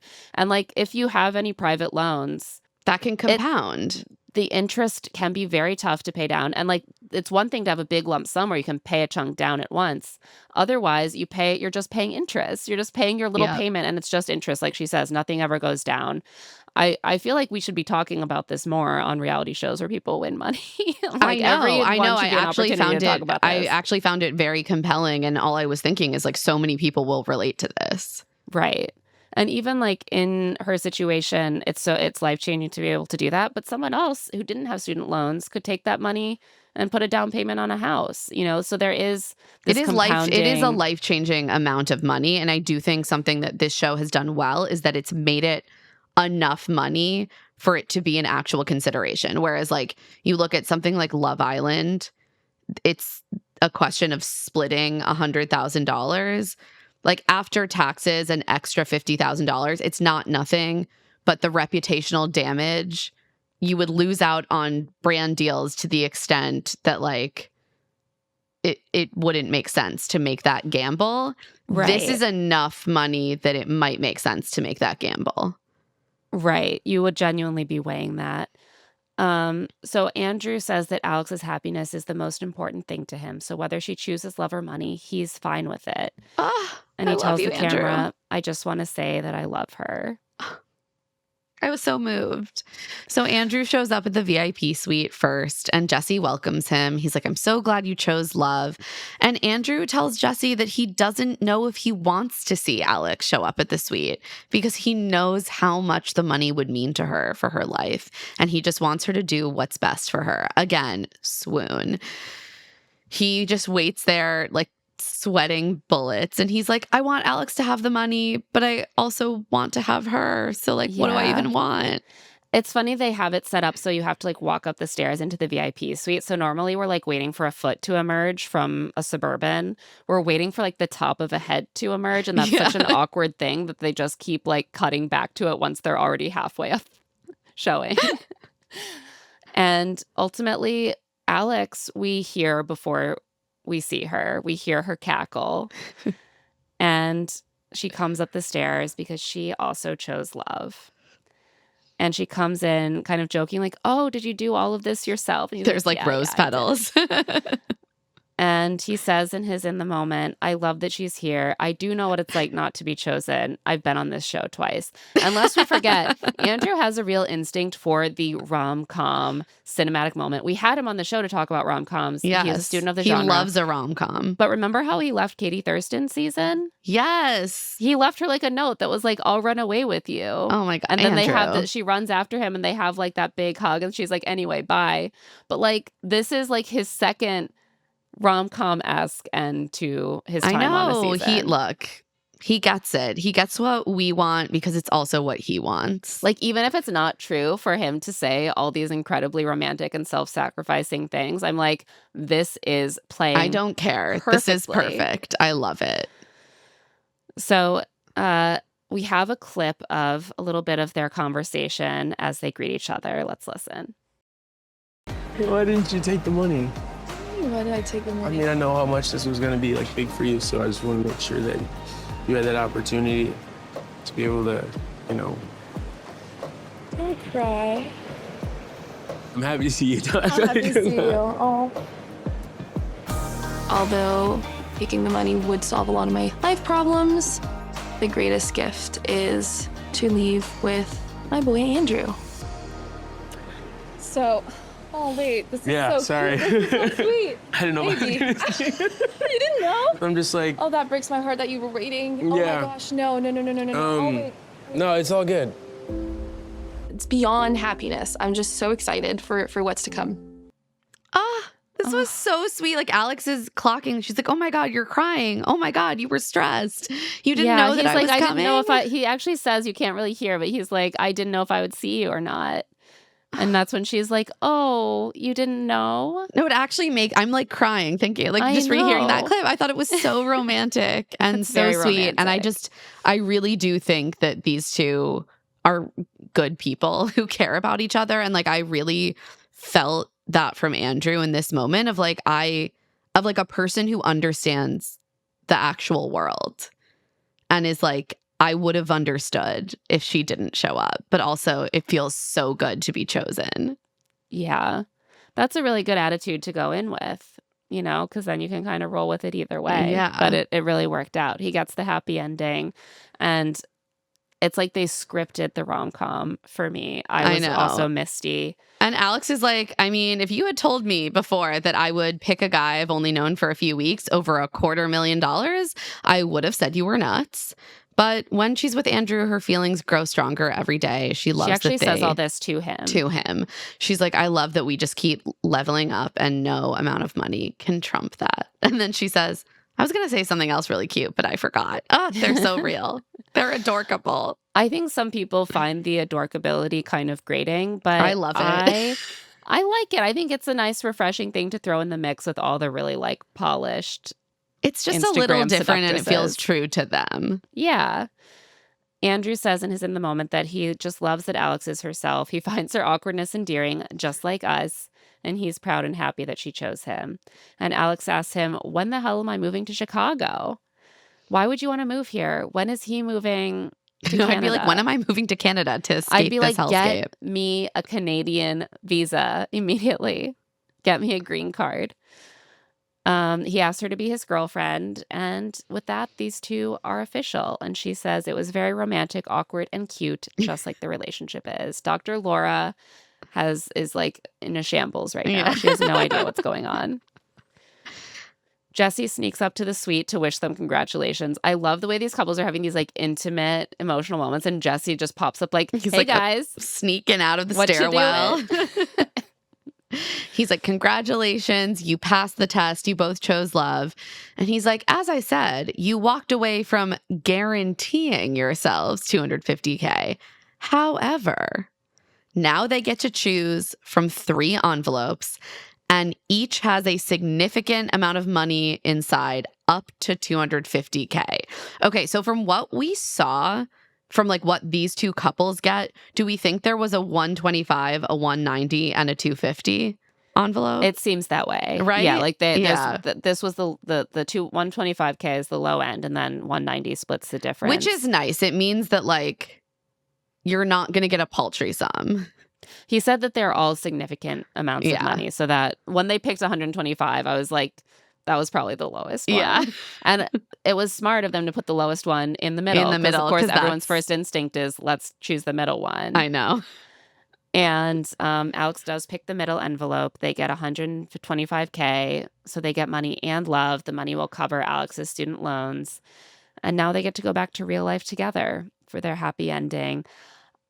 I feel like the fact that they introduced this is a great budgetary measure, right? Like you prompt them, you put the lowest one in the middle, you cross your fingers. They won't pick the 250K. We won't blow our budget. But I was sort of like, in future seasons, if I had a really strong relationship, I would be like, one of us should take the money and we'll reunite. Because what if we only get half the amount of money in our final Right. We could envelope? each get 125K if we just strategize a little bit. Right. If our relationship is so strong, let's prove it. Who do we trust to pick the money and fairly split it? I do, however, think that like the anxiety of being framed as like the villain in that way is quite powerful. That's true. But I think if you popped up afterwards with the money and you're You still could weather the together, storm. you could weather the storm. And I would be like, respect. Yeah. No, I think a lot of people will be like, they clearly had a really strong relationship, that they trusted each other enough to do it this way. They got the whole bag. Like, honestly, pat on the back. So Jesse sneaks in one last opportunity to speak French, teasing Andrew that he'll have to learn to speak it now. And Andrew says, oui. So he's already begun. And we're very proud of him. Next up, Spencer and Jess. Jess is nervous. Spencer has been engaged before and it didn't work out. This was such a funny thing to bring up here. She's like, I don't know if Spencer can be engaged. It didn't work out, remember, because his fiance was cheating on him. Yeah, no, he was really traumatized during his last engagement. I know. I was like, you're kind of making it sound like Spencer can't successfully be engaged. Like that, and he was to literally be fair, like that betrayed. wasn't his fault. No, it wasn't his fault. Poor Spencer. I think you can be nervous about being engaged without citing the time that your partner's fiance cheated on him shortly before the wedding. But she's like, $250K is life-changing. And she keeps like checking her pulse convulsively because she's like freaking out so She's much. like, am I still there? No, still there. I'm still alive. And I'm like, yes, you are alive. You are with us. But Spencer's feeling nervous. He has some trust issues. We have a clip. I don't know if I've ever been someone's first choice.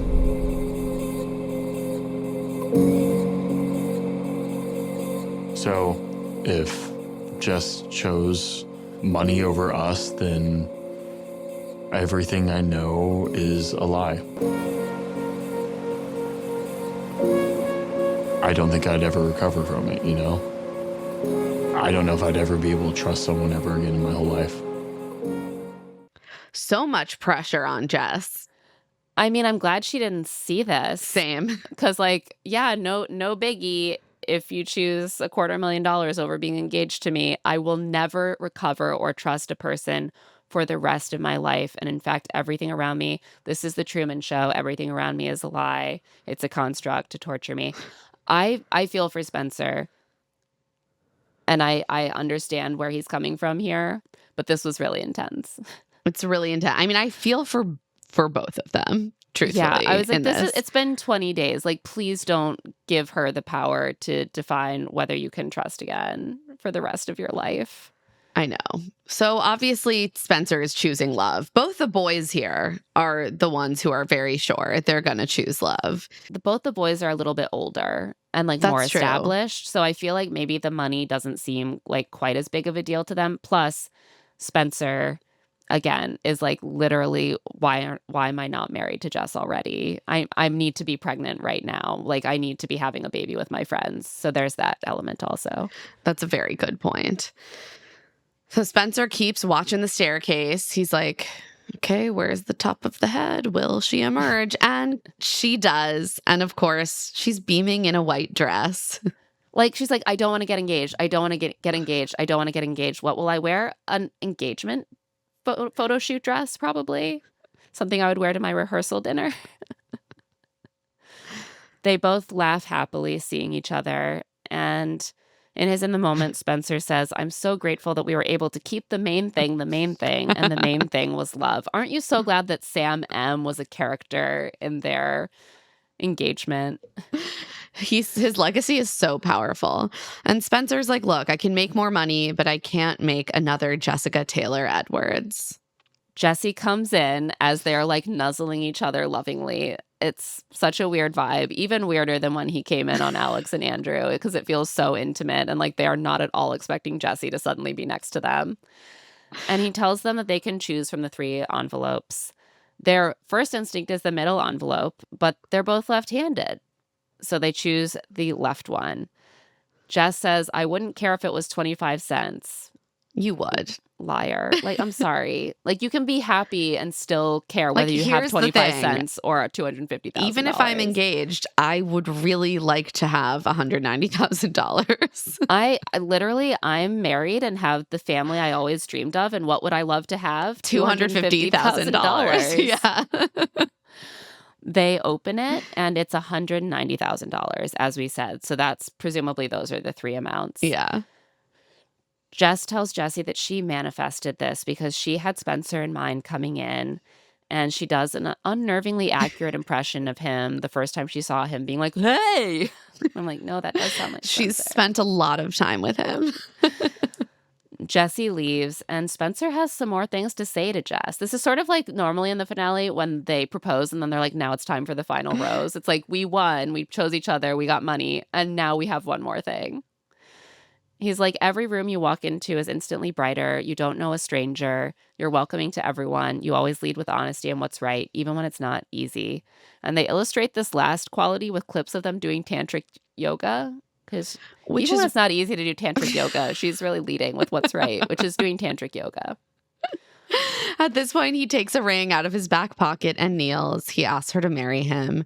Jess takes a long pause with her hands over her mouth, but she says yes. I'm imagining her with her hands over her mouth, the wheels frantically turning, like, which is worse, saying yes when I'm not sure or saying no right now on TV after like, he girl, poured his heart out look, to you me. you gotta say yes. This You is why I gotta say hate yes. public proposals. You can't say no to them. In the moment, she screams and shoves the ring on her finger at the camera. Like, I mean, it is beautiful. I was like, where are your doubts now? Like, 6 hours ago, you were like, I don't want to get engaged. I mean, look at this beautiful jewelry. And she got $190,000. Wait, is that why men give women rings? Is it because otherwise women would be like, I don't want to get engaged. I'm going to be tied down in my 20s, like having babies and keeping house, and I want to be free. And then men are like, what about a really expensive, shiny piece of jewelry? And they're like, okay, yeah, no, I'm into it now. Probably. It's just a little bribe for agreeing to sacrifice my whole life on the altar of your needs. Yeah. So she says in the moment, this is our moment together. It's like the world stopped, but also was spinning at the same time. It doesn't make any sense, but everything felt perfect. I actually thought this was like a really evocative description of being in a really overwhelming Situation. surreal moment like that. Yeah, I actually agree. She says, I just bagged the best guy on the face of the earth. Aww. That man would move mountains for me. And I do agree. He would. In the moment, Spencer is also like howling with glee. He's like, I talk a lot, I yap, but I'm at a loss for words.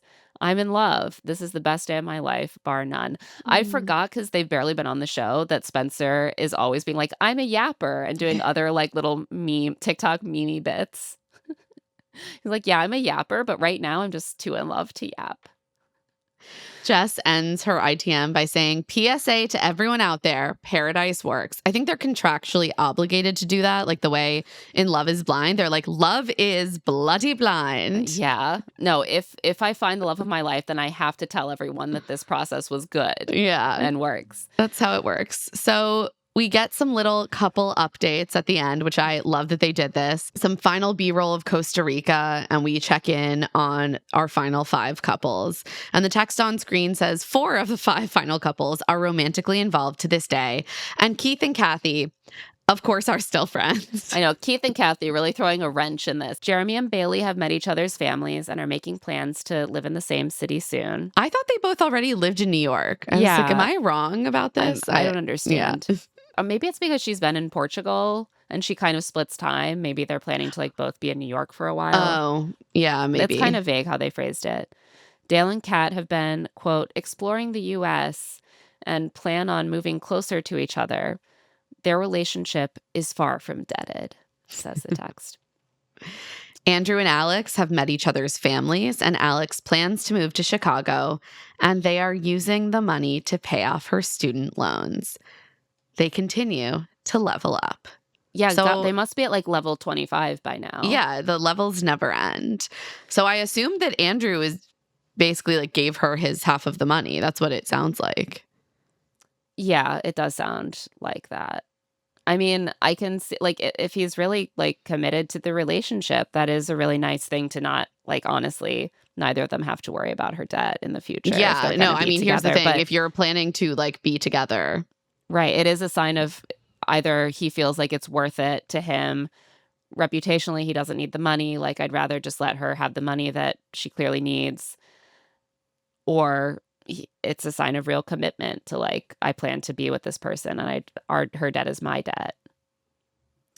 Jess is planning to move to Dallas in the new year. It says they're still engaged, just not in a rush. I feel like Jess was like, can you please just let everyone know we're not rushing to plan a wedding? There will not be a televised wedding in the next 6 months.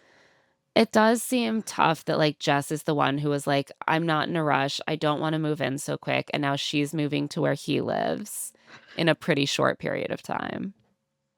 I'm like, maybe I you guess she should got move a few to- extra she- months.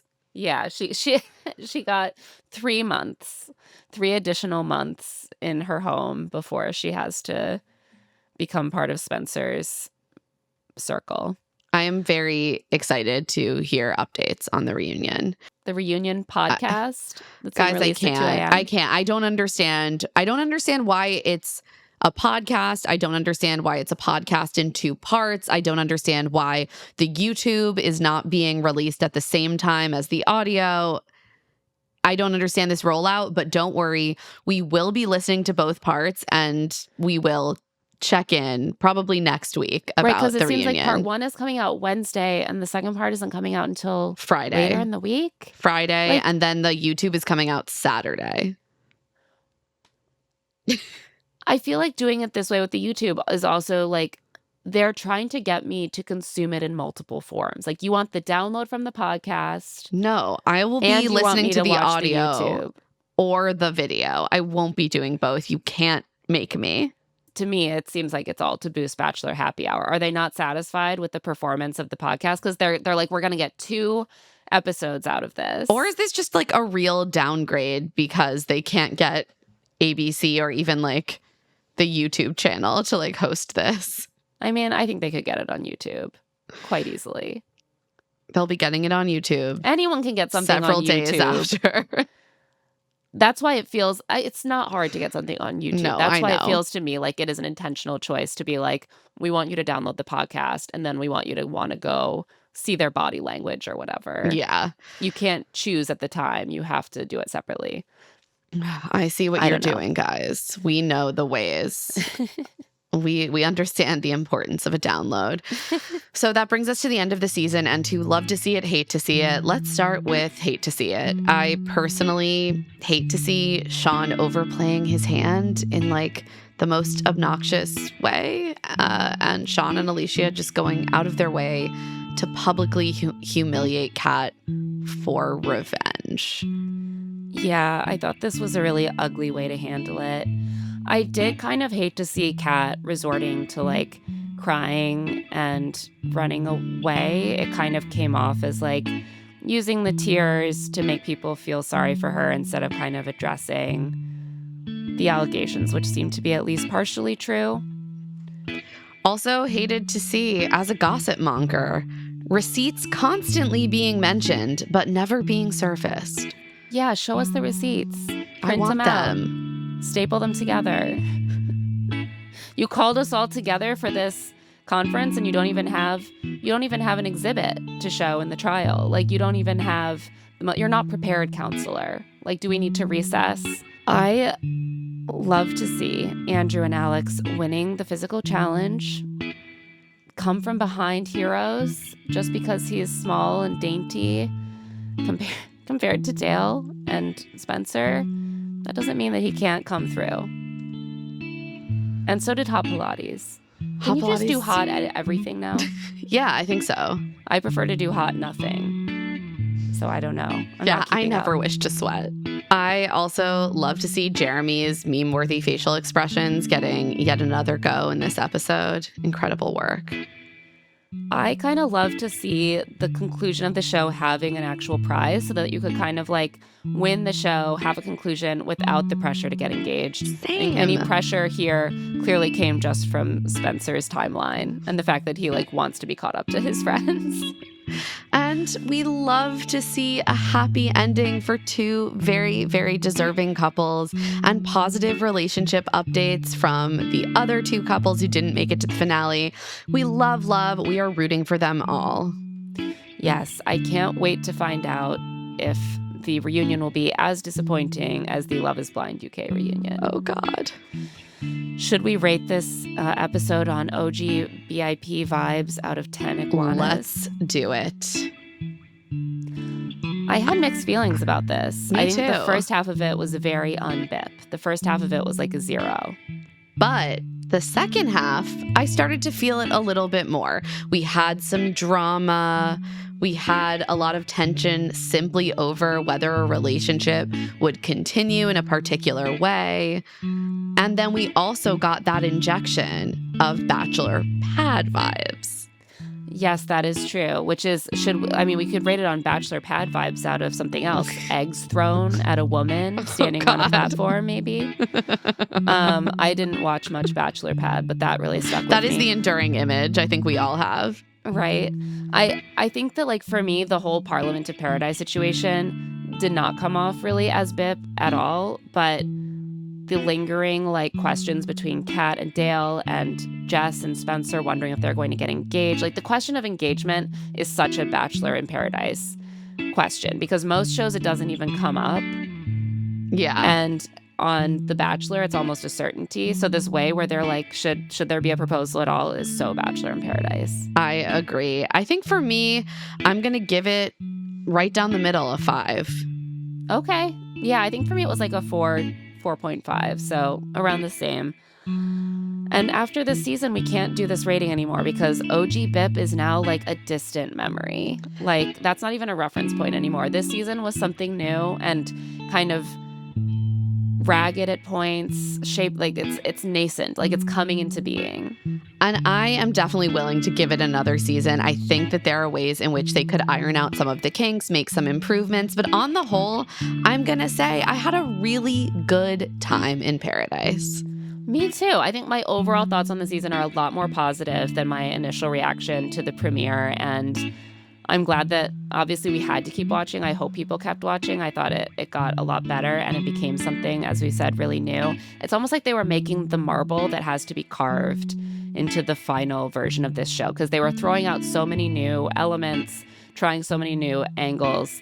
Not all of them worked or they need to be edited or tweaked, but I like where their heads are at. And I'm excited for the next season. And on that note, that is it for this episode of Love to See It with Emma and Claire. Love to See It is a presentation of Odyssey. The show is produced by us, Claire Fallon and Emma Gray. This episode was edited by John Bahar. Our theme music is by Tamar Haviv, and our art is by Aaron Nestor. If you like our show, remember to follow us, rate us 5 stars, leave a review, and of course, spread the word to all of your friends about Love to See It. Maybe clink your glass, call them all together, and tell them there's something they all need to know as decision makers. They should be deciding to listen to Love to See It. That is the only option. If you want to get in touch, you can email us at claireandemmapod@gmail.com. You can also find us on TikTok at Love to See It Pod and on Instagram at Claire and Emma Pod. And you can find our newsletter Rich Text on Substack at claireandemma.substack.com. I'm also on Blue Sky at Emma Gray and on Instagram at Emma Lady Rose. And I'm at Claire E. Fallon. Special thanks to the team at Odyssey, Eric Donnelly, Kate Rose, Moira Curran, Melissa Wester, and Hillary Ship. We'll be back soon. Can you